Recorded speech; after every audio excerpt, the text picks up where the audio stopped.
Hello students, way to study smart में आपका बहुत बहुत स्वागत है। आज के इस वीडियो में हम देखेंगे सीजी बीएससी यानी कि क्लास 12th का हम असाइनमेंट यहाँ देखेंगे फिज़िक्स का, जो कि अक्टूबर मंथ का है। और इस वीडियो में हम देखेंगे कि कैसे हम अक्टूबर मंथ के असाइनमेंट को सॉल्व कर सकते हैं।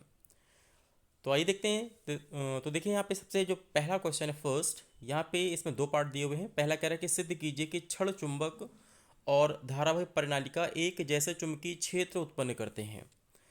तो यह आपको वैसे भी पता है कि अगर किसी धारावाही प्रणालिका में अगर हम विद्युत धारा को प्रवाहित करते हैं तो वो एक चुंबक की भांति व्यवहार करती है, जिसके दो हमारे यहाँ पोल होते हैं, नॉर्थ और साउथ।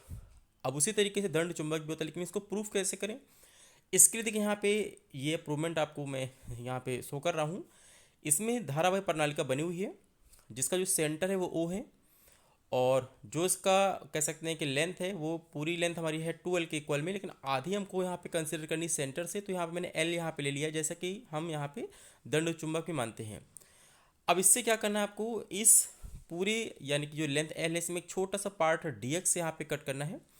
तो अगर dx भाग में अगर करंट हमारी प्रवाहित कर रही है तो उसकी वजह से भी बिंदु P पे क्या होगा, कोई ना कोई चुंबकीय क्षेत्र ज़रूर होगा। तो यहाँ पे हम निकाल लेते हैं कि अगर यहाँ पे जो हमारी विद्युत चुंबकीय क्षेत्र होगा, तो इसको हम क्या करते हैं, इसको आपको पता है कि हम बायो सेवर्ट के नियम से ज्ञात कर सकते हैं। तो जो फाइनली में आपको दिखेगा, जो लिखा हुआ कि d B equal to mu naught n d x I a square upon 2r - x का whole square plus a square की होल पावर 3/2। अब ये कहाँ से आया? आपको पता है कि ये हमारा जो कॉन्सेप्ट है, ये आपको विद्युत धारा का चुंबकीय प्रभाव वाले चैप्टर में आपको किसी भी सर्कुलर कॉइल के एक्सिस पे यानी अक्ष पे जो हम चुंबकीय क्षेत्र की तीव्रता निकालते हैं उस कॉन्सेप्ट से यहाँ पे आया हुआ है। लेकिन क्योंकि आपको पूरी प्रणालिका लेनी है तो आपको यहाँ पे इंटीग्रेशन कर देंगे, और इंटीग्रेशन करने के बाद आप देखेंगे कि फाइनली ये आपको दिखेगा कि B equal to mu naught n I a square 12/2r³। अब यहाँ पे सिर्फ ऊपर और नीचे 2 पाई से गुणा कर लेना है, वह कर लेना है। और उसको जब आप सही से अरेंज करेंगे तो अरेंज करने के बाद आपको कुछ इस तरीके से दिखाई देगा। यहाँ पे आप देख सकते हैं कि n×2L हमारा है कुल फेरों की संख्या है, और जो I है वो धारा है, और पाई ए स्क्वायर क्या है, अनुप्रस्थ काट का क्षेत्रफल है। और हम जानते हैं कि जो भी हमारा चुंबकीय आघूर्ण होता है वो होता है m=IA। अगर फेरे हैं आपके, कुल फेरे दिए हैं तो कैपिटल N से मल्टीप्लाई कर सकते हैं। तो इससे आप देखेंगे कि यहाँ पे जो हमारी नेट मैग्नेटिक फील्ड आ रही है वो आ गई है B = μ0/4π2m/r³। अब यही आप देखते हैं कि हमारे दंड चुंबक के अक्ष पे जब आप मैग्नेटिक फील्ड निकालते हैं, चुंबकीय क्षेत्र की तीव्रता, तो वहाँ पे भी सेम इसी तरीके का आंसर हमको दिखाई देता है। तो इससे प्रूफ होता है कि धारावाही प्रणालिका हमारी क्या है, दंड चुंबक की भांति व्यवहार करती है। अब ये इसके बाद दूसरा यहाँ पे क्वेश्चन है कि प्रत्येक चुंबकीय विन्यास का एक उत्तरी और एक दक्षिणी ध्रुव का होना आवश्यक नहीं है। बिल्कुल।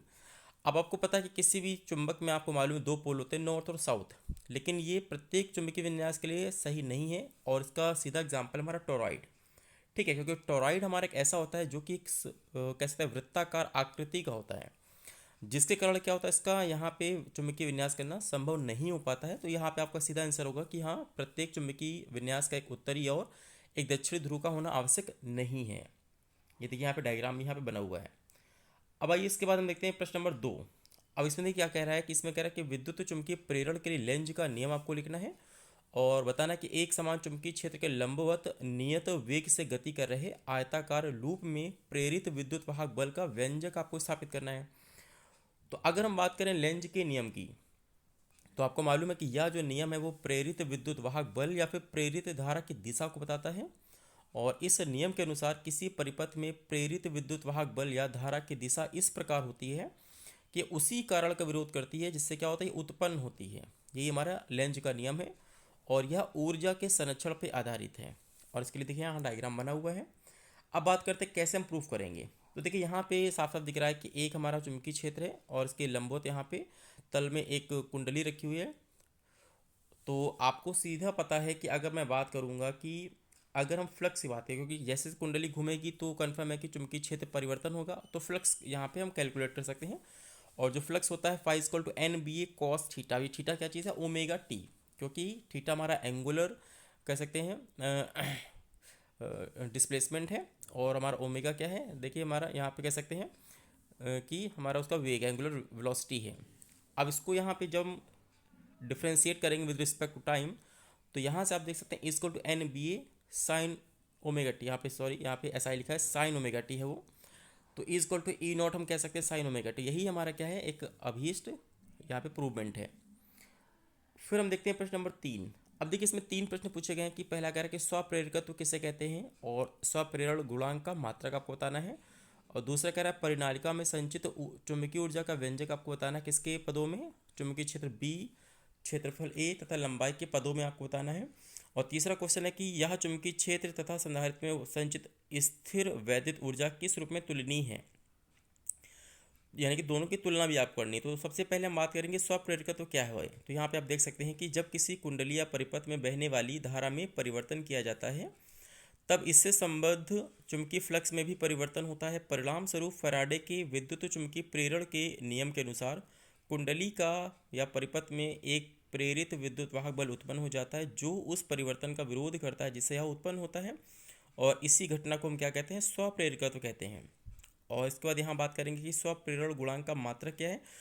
तो देखिए इससे कई मात्रक हो सकते हैं कि वेबर पर एम्पियर है, दूसरा टेस्ला मीटर स्क्वायर पर एम्पियर, और नेक्स्ट हम अगर देखेंगे तो न्यूटन मीटर और पर एम्पियर स्क्वायर है, लेकिन जो सबसे ज़्यादा व्यवहारिक रूप से हम यूज़ करते हैं वो होता है हेनरी। तो यहाँ पे हेनरी लिखेंगे और इसको एच से हम प्रेजेंट करते हैं। उसके बाद हम प्रश्न नंबर 2 की बात करेंगे। तो यहाँ पे देखिए आपको पता है कि किसी भी चुंबकीय धारावाही प्रणालिका में कह सकते हैं कि जो चुंबकीय ऊर्जा संचित होती है वो होती है U equal to 1/2 LI square.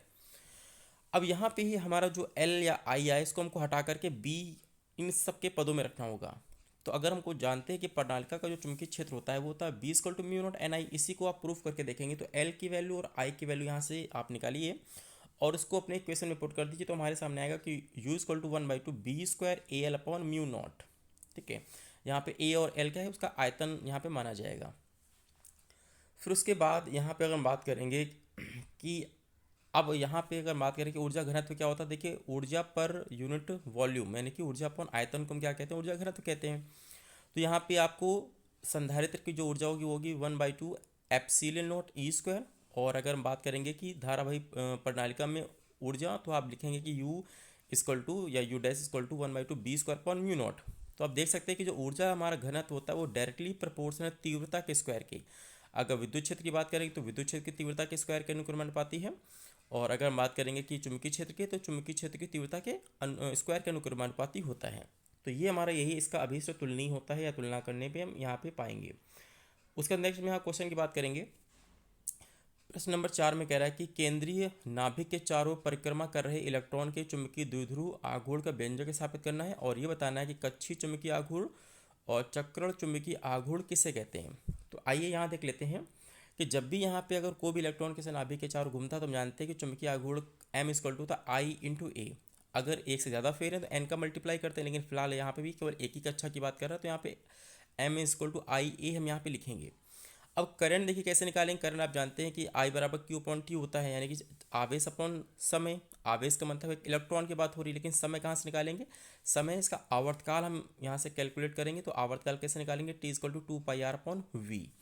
तो इस तरीके से I आप निकाल लीजिए, और I को रखने के बाद जो A है तो उसका मतलब है कि एरिया किसी वृत्त का, तो πr स्क्वायर करेंगे तो सीधे हमारे सामने आ गया M equal to EVR upon 2। अब E क्या है, इलेक्ट्रॉन का आवेश, V क्या उसका वेग, R क्या है उसकी त्रिज्या, जिस वृत्तीय कक्षा में घूम रहा है उसकी त्रिज्या है। तो इस तरीके से हम निकाल सकते हैं। उसके बाद फिर पूछा गया कि कक्षीय चुंबकीय आघूर्ण क्या होता है। तो आपको पता है कि हमारा जो इलेक्ट्रॉन है वो दो तरीके की गति करता है।